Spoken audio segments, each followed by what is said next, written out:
E chegamos ao capítulo 6. Então, parabéns para você que já passou pelos 5 capítulos e agora vai iniciar o capítulo 6.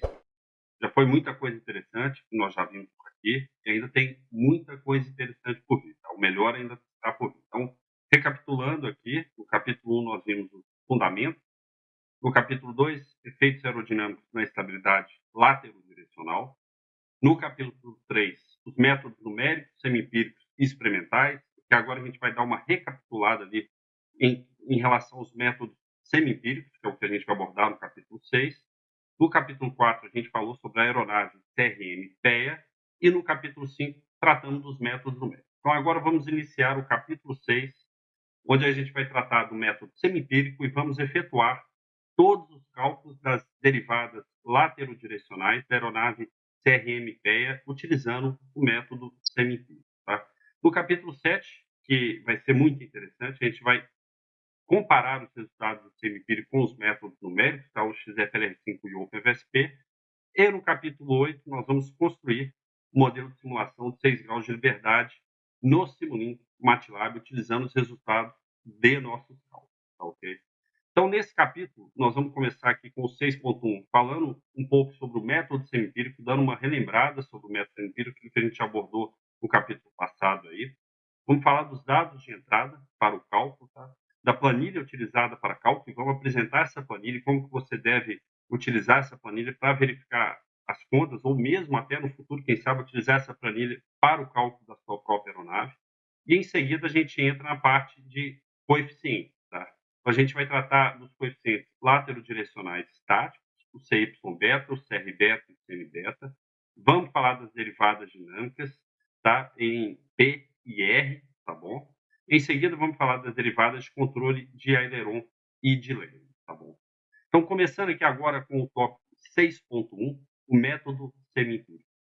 Nesse tópico, vamos dar uma relembrada aqui o que é o método semi-empírico. Tá? Então, primeiramente, a palavra empírico ela está relacionada a um conhecimento anterior, tá? Baseado em experiência anterior. E quando a gente fala em semi-empírico, ele não é totalmente empírico, ele é um conhecimento anterior, tá? Mais uma correlação física. Então, a física ela está aplicada aqui no método semi-empírico. Tá? Então, normalmente, os métodos aerodinâmicos semi-empíricos que nós vamos utilizar aqui, eles são baseados em resultados no vento, algumas vezes simplesmente baseados na física, tá? E muitas vezes uma junção desses dois, baseados em resultados de túnel de vento, que podem ser interpolados com parâmetros que possuem a sua ligação física, ou mesmo até extrapolados utilizando a ligação física que foi observada com os resultados de túnel de vento. Tá? Eles vão possuir um envelope de validade, tá? E a gente vai ver isso muito claro nos hábitos, tá? Até quando eles valem. Tá? Então, a gente vai ver que para majoritariamente, quase todos os casos, a gente vai estar utilizando aí dentro do envelope de operação do método semi-empírico. Alguns poucos casos a gente vai ter que fazer algumas extrapolações que também são pequenas. Né? A aeronave CRM-PEA ela está praticamente contida aí dentro do intervalo de validade dos métodos semi-empíricos que serão utilizados aqui. Tá? A incerteza de um método semi-empírico é da ordem de 10 a 20% ou até melhor. Tá? Uma grande vantagem em relação ao método numérico é que o método empírico ele não vai gerar resultados espúrios se implementado e interpretado da maneira correta. Tá? Alguns outros métodos semi-empíricos eles podem chegar, né, por exemplo, o arrasto de componentes pode ter incerteza aí até da ordem de 1% a 3%. Aí. Então, valores bem razoáveis mesmo, utilizados inclusive para validação de resultados de túnel de vento, tá? De tão confiáveis que são essas metodologias. Tá? O método empírico, uma vez que ele está implementado, ele é muito rápido. A gente está realmente falando de calcular toda a aerodinâmica de uma aeronave em frações de segundo, dependendo da linguagem de programação. Então, ele é muito adequado para a utilização na metodologia MDO, tá? Na otimização multidisciplinar, onde você vai avaliar diversas configurações, milhares de casos podem ser avaliados em pouco tempo. Tá? Então, essa é uma outra grande utilização do método empírico, é fazer o estudo conceitual e até mesmo o estudo preliminar, utilizando métodos empíricos para chegar na geometria da aeronave desejada. Tá, okay? Aqui a gente vê um exemplo, né, de um método semi-empírico, né, por exemplo, aqui é o alongamento efetivo da empenagem vertical em função de alguns parâmetros.